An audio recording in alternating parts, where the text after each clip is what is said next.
আর মায়েরা কাঁদে কখন? মায়েরা কখন কাঁদেন? যখন দুঃখ হয়, তাই না? তাই এখানে কি আপনার সঙ্গে আমি ঝগড়া করেছি? আপনি কাঁদছেন বসে বসে? করেছি? আমি ঝগড়া করেছি? করিনি তো, তাহলে চোখে জল কেন? হরি বল, হরি বল। কৃষ্ণ কথার এটাই তো মহিমা। যত শ্রুতি মূল দিয়ে প্রবেশ করবে, শুনছি কানে, চোখে শুনছি, চোখে শুনছি। এখানে মনোরঞ্জনের মতো কিছু দেখানো হচ্ছে কি? চোখে কিছু দেখার মতো নেই, কিন্তু কানে শুনছি। এই শ্রুতি মূল দিয়ে যত কৃষ্ণ কথা অন্তরে যাবে না, দেখবে নয়ন দিয়ে আপনা বাড়ি ঝরে পড়বে। আচ্ছা মা, হরিবাসরে আমরা কেন বসি? গৌর গোবিন্দ কৃপা লাভ করতে তো। কি মা, কৃপা লাভ করতে এসেছেন তো? তা যদি গৌর গোবিন্দ আপনাকে কৃপা করেও দেয়, আপনি বুঝতে পারবেন? বুঝতে পারবেন না। কেন বুঝতে পারবেন না? তাহলে কৃষ্ণ যে কৃপা করেছে, ভগবানের যে কৃপা হয়েছে, বুঝবো কি করি? যেদিন কৃষ্ণ কথা শুনতে শুনতে তোমার নয়নে বাড়ি আসবে, যেদিন কৃষ্ণ কথা বলতে বলতে তোমার নয়নে বাড়ি আসবে, যেদিন কৃষ্ণ চিন্তা করতে করতে তোমার নয়নে বাড়ি আসবে, সেদিন ভেবে নিও গৌর গোবিন্দ কৃপা হয়ে গেছে। কারণ তার স্মরণে যদি তোমার চোখে জল এসে যায়, সেদিন থেকে তোমার চিন্তা আর তোমার নয়, তোমার চিন্তা করবে এবার থেকে সে। নিতাই গৌর হরি বল, হরি বল। কারণ এ জগতে ভগবান সব সহ্য করতে পারলেও ভক্তের নয়নের বাড়ি তার সহ্য হয় না। আজকে বিহারী বসে বসে শুনছে, এদিকে পাঠ শেষ হয়েছে, বিহারী পাঠক ঠাকুরের কাছে গিয়ে করজোড়ে দাঁড়িয়েছে। ঠাকুর, কিরে বাবা, কিছু বলবি? ঠাকুর, তোমার কাছে একটা কথা জানার আছে আমার। কি কথা বাবা?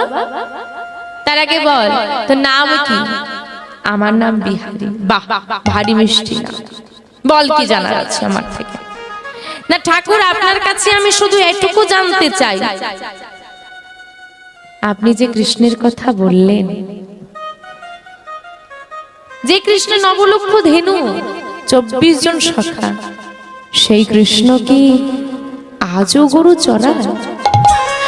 আমি গেলে কি কৃষ্ণ আমাকে তার বন্ধু করে নেবে? অবাক হয়ে তাকিয়ে আছে পাঠক ঠাকুর ওই ছোট্ট ছেলেটার দিকে। হায় হায়, একে শুনছি আমি। জীবনের এতগুলো দিন, এখন প্রায় মৃত্যুর দোরগোড়ায় এসে পৌঁছে গেছি আমি। না জানি সারা জীবনে কত কত শত ভক্তদের, কত লক্ষাধিক ভক্তকে আমি কৃষ্ণ কথা শ্রবণ করালাম, ভাগবত কথা শ্রবণ করালাম, কিন্তু কোনোদিন আমার মনে প্রশ্ন জাগলো না যে কৃষ্ণ আছে কিনা, এখনো গরু চড়াই। আমি কোনোদিন সন্ধান করিনি, আমার মনে কোনোদিন প্রশ্ন জাগে। আর আমার বদন হতে কৃষ্ণ কথা শ্রবণ করি আজকে এই 5 বছরের ছেলেটা আমাকে প্রশ্ন করছে কৃষ্ণ আছে কিনা, কি উত্তর দেব? না বলা চলবে না। কেন না? কারো মনে যদি ভক্তি আসে, তার ভক্তিকে কখনোই ভেঙে দিতে নেই। কেউ যদি ধর্মের পথে এগিয়ে যায়, কারো মনে যদি গৌর গোবিন্দ চরণের প্রতি বিশ্বাস থাকে, তার বিশ্বাস কোনোদিন ভেঙে দিও না, কারণ এর থেকে বড় অপরাধ এই দুনিয়ায় আর কিছু নেই। কিন্তু এই অপরাধ আমরা অনেকে করি মা, দেখবেন কেউ ধর্মের পথে যেতে গেলে আমরা তাকে বাধা দিই, কেন করছিস? কেউ তুলসীর মালা পড়লে তাকে আমরা খারাপ কথা বলি, কেউ সেবা করলে তাকে নিয়ে হাসাহাসি করি। এর থেকে বড় অপরাধ আর কিছু হয় না। তুমি নিজে যেতে পারছো না ধর্মের পথে, কেউ গেলে তাকে ঠেলে দাও, তাকে পেছন থেকে টেনে রেখো না। বিহারীকে পাঠক ঠাকুর বললেন, হ্যাঁ রে বাবা, এখনো কৃষ্ণ গরু চড়া। সত্যি বলছো? হ্যাঁ রে সত্যি। আচ্ছা আমি গেলে বন্ধু করে নেবে? বাবা, কৃষ্ণ কাদেরকে বন্ধু করে নেয় জানিস? কাদেরকে? যারা তাকে ভীষণ ভালোবাসে। আচ্ছা আমি যদি ভীষণ ভালোবাসি, অনেক ভালোবাসি, তাহলে আমাকে বন্ধু করে নেবে? হ্যাঁ নেবে। তুই যদি খুব করে ভালোবাসতে পারিস, তোকে বন্ধু করে নেবে। বেশ, আমি তাহলে বৃন্দাবন যাব। আসি গো, আমাকে বৃন্দাবন যেতে হবে। আসি, দাঁড়া বিহারী, ফিরে আয়, ফিরে আয়, একবার কাছে বিহারী আবার ফিরে এসেছে। বলো ঠাকুর কি বলবে? হ্যাঁ রে, তুই বৃন্দাবনে যাবি, তোর গুরু দীক্ষা গুরু শিক্ষা হয়েছে? বলে কই না তো।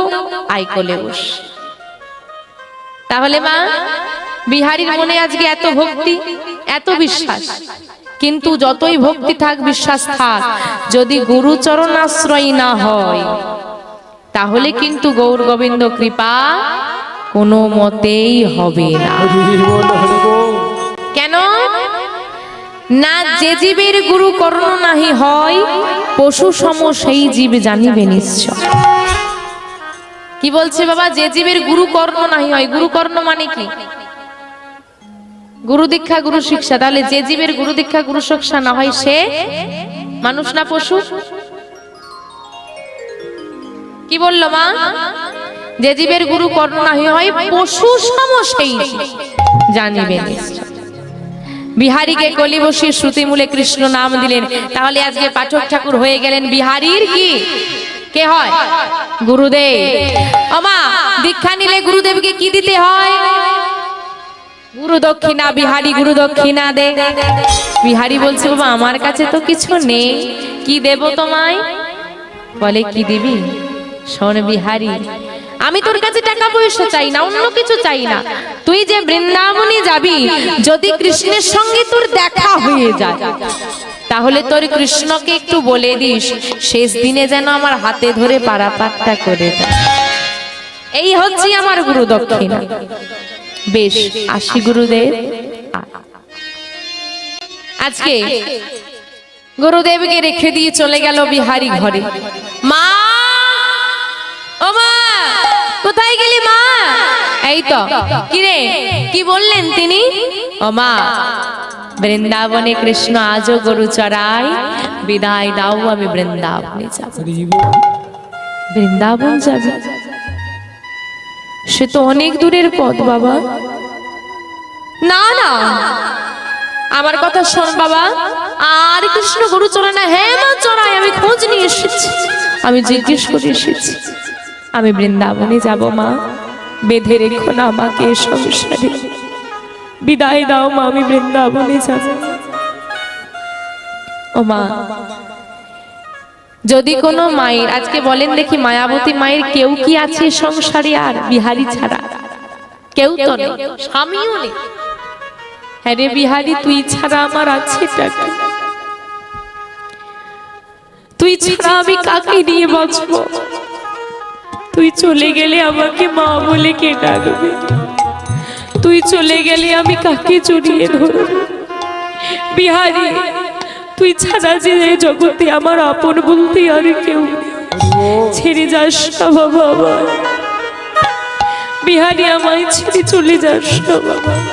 মা, আমি কি তোমাকে জনমের মতো ছেড়ে যাচ্ছি? আমি গিয়ে তো আবার ফিরে আসব। জানো মা, জানো, একবার যদি কৃষ্ণের সঙ্গে আমার দেখা হয়ে যায়, কৃষ্ণের সঙ্গে বন্ধুত্ব হয়ে যায়, দেখো মা দেখো, আমাদের আর কিন্তু কোনো অভাব থাকবে না। ও মা, এই জগতে কিন্তু সবাই আমরা অভাবের মধ্যে আছি, তাই না? টাকা না থাকলেই কি শুধু অভাব হয়? যার টাকা আছে তার হয়তো সুখ নেই, তার ঘরে সুখের অভাব। কারো টাকার অভাব, কারো সুখের অভাব, কারো শান্তির অভাব। অভাবই কিন্তু আমরা সবাই। তোমার টাকা থাকলে অর্থের অভাব তো মিটে যাবে, কিন্তু সুখ কি পাওয়া যাবে? না। এ জগতে টাকা বড় প্রয়োজন নয় মা, কারণ টাকা দিয়ে সুখ কেনা যায় না। আমরা তো টাকা সঞ্চয় করি। কি বাবা, বাবারা তো অনেক রোজগার করে সঞ্চয় করে ব্যাংকে রেখেছেন। বাবা, মৌমাছি ফুল থেকে মধু নিয়ে এসে মৌচাক তো তৈরি করে, কিন্তু মধু ভোগ করতে সে পারে? আমরা সঞ্চয় করি, রেখে দিই, কিন্তু ভোগ আর আমাদের দ্বারা হয় না, অন্য কেউ ভোগ করে। তাই টাকার পিছনে না ছুটে সুখ সঞ্চয় করো, নামের মধ্যে থাকো, সুখে থাকো। বিহারী আজকে বলছে আমি যদি কৃষ্ণের কাছে চলে যেতে পারি না মা, আমাদের সব অভাব মিটে যাবে। কি অভাব? সব অভাব, সমস্ত অভাব, সব অভাব মিটে যাবে, কোনো অভাব থাকবে না। কারণ এ জগতে কৃষ্ণ ধনে যে জন ধনী হয়, এ বাস্তব জগতের ধনী নয়, কৃষ্ণ ধনে যে জন ধনী হয় তার কোনো অভাব থাকে না। বিদায় দাও মা, মায়ের কোল ছেড়ে ছেলে চলে যাবে। মা বিহারীকে জড়িয়ে ধরে বলছে, বিহারী আমি তোকে কি করে বিদায় দেব? এ জগতে আমার কেউ নেই, তোর বদর পানি চেয়ে আমি বেঁচে আছি, তুই চলে গেলে আমার কি হবে? কাকে দিয়ে থাকবো? দয়াময়, সব তো কেড়ে নিলে জীবনে, বিহারীকে দিয়ে তাও কেড়ে নে। তুমি যদি জানতে আমার থেকে আমার সন্তানকে ছিনিয়ে নেবে তাহলে কেন দিয়েছি? দিয়ে ধনে কেন কেড়ে নেবে? দয়া মা, আমি তো আবার ফিরে আসবো। মা মনে মনে বলছে, বিহারী তুই জানিস না বাবা, কৃষ্ণ চরণে যে একবার ভালোবেসে ফেলি, কৃষ্ণকে যে একবার আপন করে ফেলি, কৃষ্ণের সন্ধানে যে একবার ঘর ছেড়ে বেরিয়ে যা, তাকে কোনোভাবেই আর ঘরে বেঁধে রাখা যায় না। সে যে আর সংসারে ফেরে না, তাকে যে আর মায়ায় বাঁধা যায় না। বাবা বাবা যাস না আমায় ছেড়ে। পদকর্তা এক পাশে দাঁড়িয়ে বলছে, মা যেদিন তোমার ছেলে জন্ম নিয়েছিল সেদিনই তুমি তাকে গোবিন্দ চরণে দান করে দিলে। যেদিন সে কিছু বুঝতো না সেদিন গোবিন্দ চরণে দিয়ে দিলে। আজ যখন প্রকৃত গোবিন্দ চরণ পেতে চাইছে তুমি বাধা দিচ্ছ মা, বাধা দিও না মা। কৃষ্ণ চরণে যদি কেউ পেতে চায় তাকে ধরে রাখতে নেই, বিদায়। আজকে মায়াবতী মা দয়াময়ের কাছে করজোরে বলছে, দয়াময় তুমি যখন ডাক দিয়েছো সন্তান, আমার সন্তানকে চেয়েছো, নাও তুমি তোমার সেবায় নাও।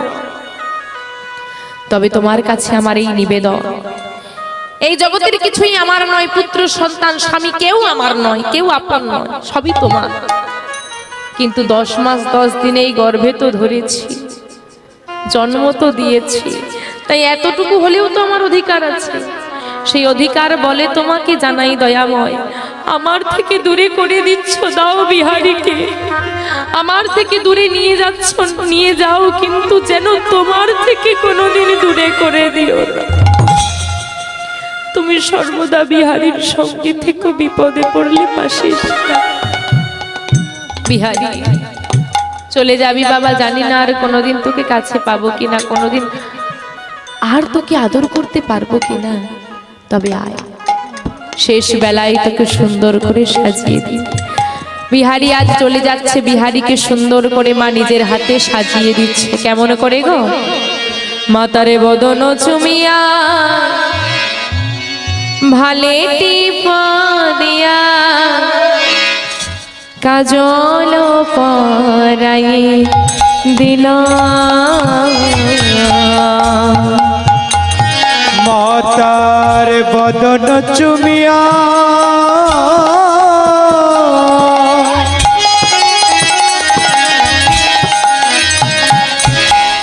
ভালে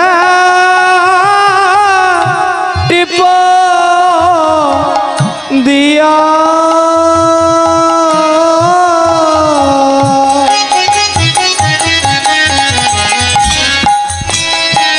নয়নে কাজল পরায়ে দিল, বতর বদন চুমিয়া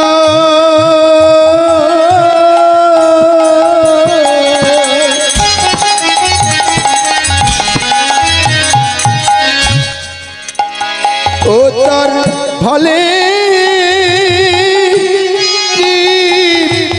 দিয়া,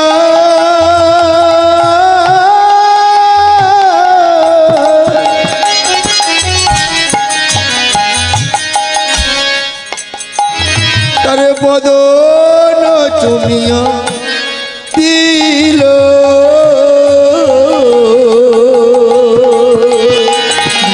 তোর অধর বয়ালি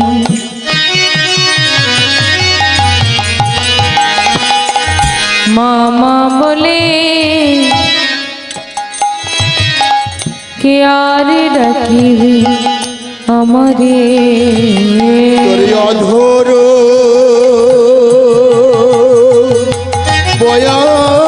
বয়ানে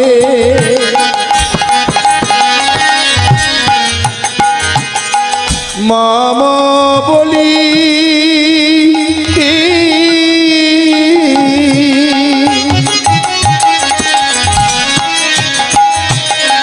কে আর ডাকিবে আমারে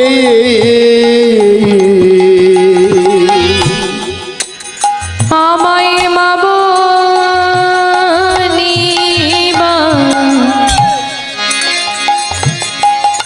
বাছারে আরে কে হয় আমায় বাবা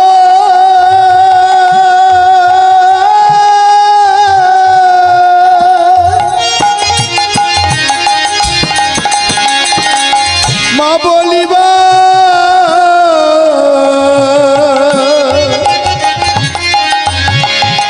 বাছারে আর কে ও না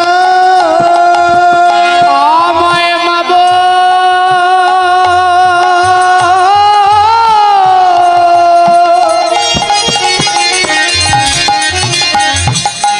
মা বলিবা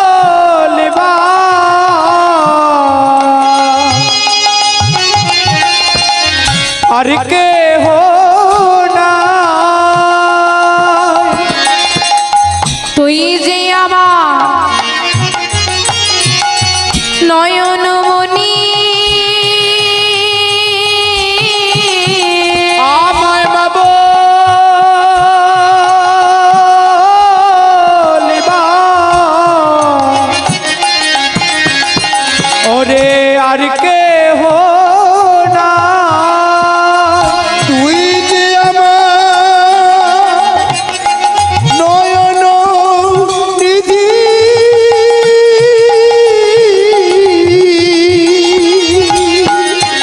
আমায় মা বলিবা বিহারি আর কে হো না বিহারি আমায় মা বলে ডাকার মতো আর কেউ নেই তুই আমায় কোনোদিন ভুলে যাবি না তো বাবা না মা না তুমি যে আমার গর্ভে ধারিনি মা তোমায় কি ভুলে যাওয়া যায় বিদায় দাও মা মায়ের চরণে প্রণাম করে মাকে পরিত্যাগ করে বিহারি চলে যাচ্ছে বৃন্দাবনের পথে আজকে কৃষ্ণের সন্ধানে বিহারি ঘর ছেড়ে মাকে ছেড়ে চলেছে বৃন্দাবন চলুন আমরাও সবাই মিলে বিহারির সঙ্গে যাব কোথায় যাব বৃন্দাবনে কৃষ্ণ নাম করতে করতে চলুন সবাই মিলে যাব বৃন্দাবনে কিমা বৃন্দাবনে যাবে তো কারা কারা বৃন্দাবনে যাবে না একটু হাত তোলো দেখি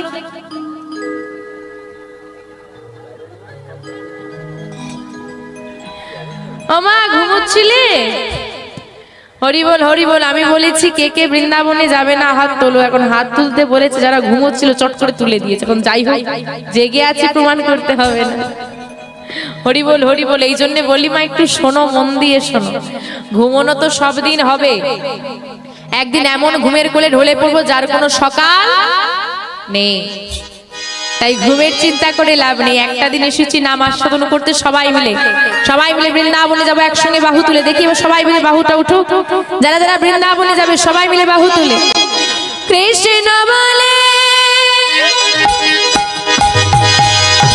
বাহু তুলে চলো রে বৃন্দাবনে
নামে নাই কোনো চিন্তা, এ নামে নাই কোনো ভাবনা, এ নামে নাই কোনো চিন্তা, এ নামে নাই কোনো ভাবনা, নামে নাই চিন্তা, এ নামে নাই কোনো ভাবনা, এ নামে নাই কোনো চিন্তা, এ নামে নাই কোনো ভাবনা। ও বদন ভরে এই নামে গা, বদন ভরে এই নামে গা, বদন ভরে এই নামে গা, বদন ভরে এই নামে গা। বল আমার কৃষ্ণ কৃষ্ণ না, কৃষ্ণ বলে বাহু তুলে চলো রে। নাই গো হরি বল হরি বল হরি বল। কৃষ্ণ বলে বাহু তুলে চল রে মন বৃন্দাবনে।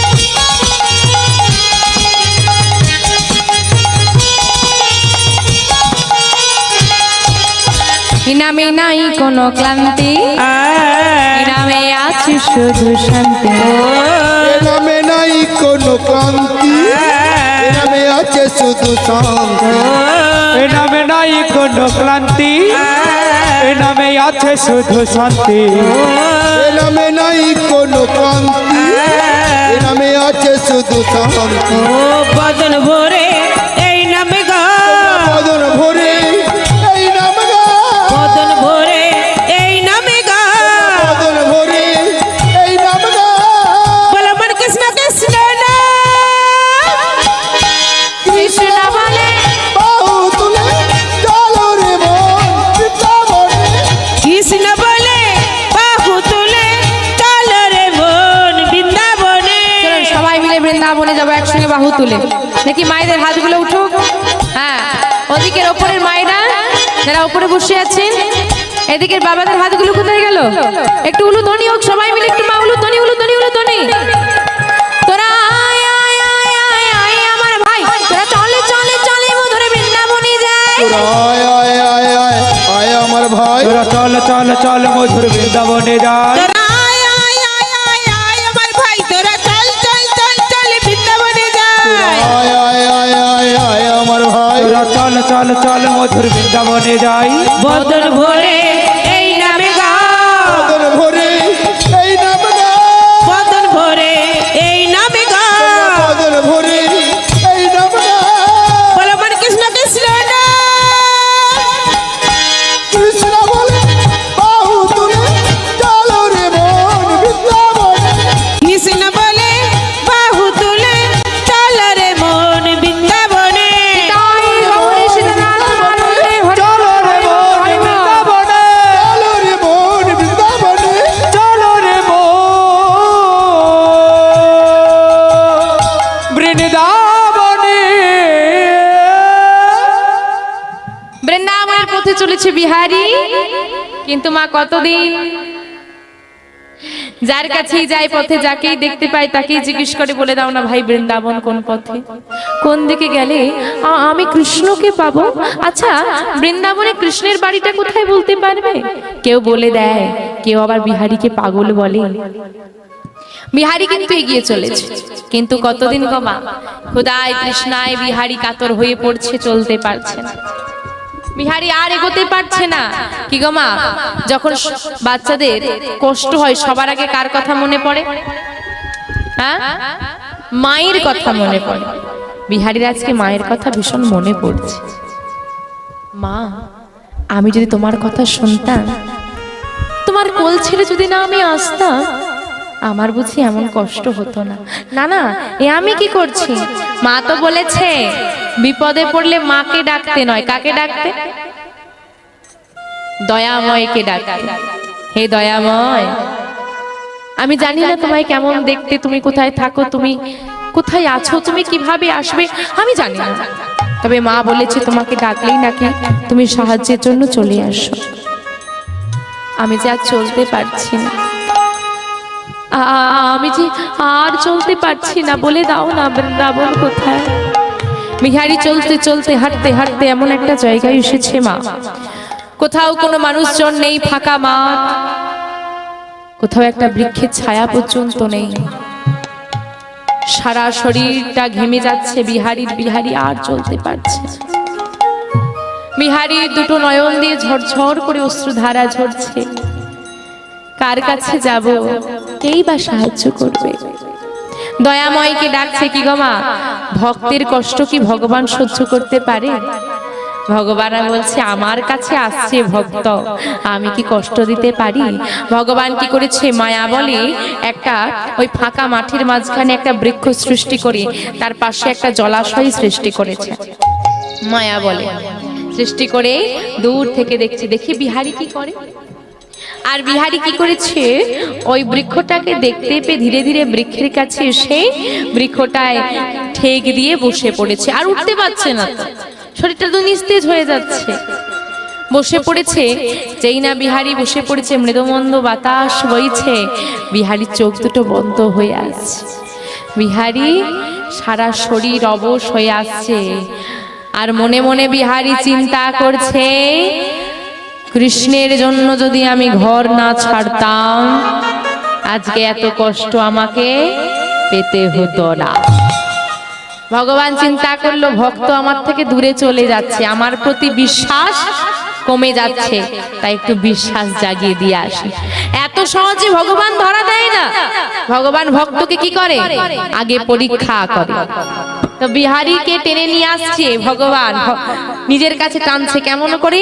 আজকে বিহারী বৃক্ষতলে বসে আছে, চোখ দুটো বন্ধ হয়ে যাচ্ছে, আর ভগবান বেশ কিছুটা দূরে, বিহারী যেখানে বসেছে তার থেকে বেশ কিছুটা দূরে দাঁড়িয়ে দয়াময় আমার ত্রিভঙ্গ বিহারী হয়ে দাঁড়িয়ে আছে। আর বিহারী ওই বৃক্ষতলে বসে বসে স্পষ্ট দেখতে পাচ্ছে না, বিহারী চোখগুলো তো বন্ধ হয়ে আসছে, শরীর তো নিস্তেজ হয়ে যাচ্ছে, অস্পষ্ট ভাবে বিহারী দেখছে। কি দেখছে গো? দেখি কৃষ্ণ বরণে শিশুয়ে মুরলি বাজায়, কৃষ্ণ বরুণ শিশু মুরলি বাজায়, কৃষ্ণ বরুণ শিশু মুরলি বাজায় গো, কৃষ্ণ বরুণ শিশু মুরলি বাজায়, মুরলি বাজায় গো, শিয়ায় মুরলি বাজায়,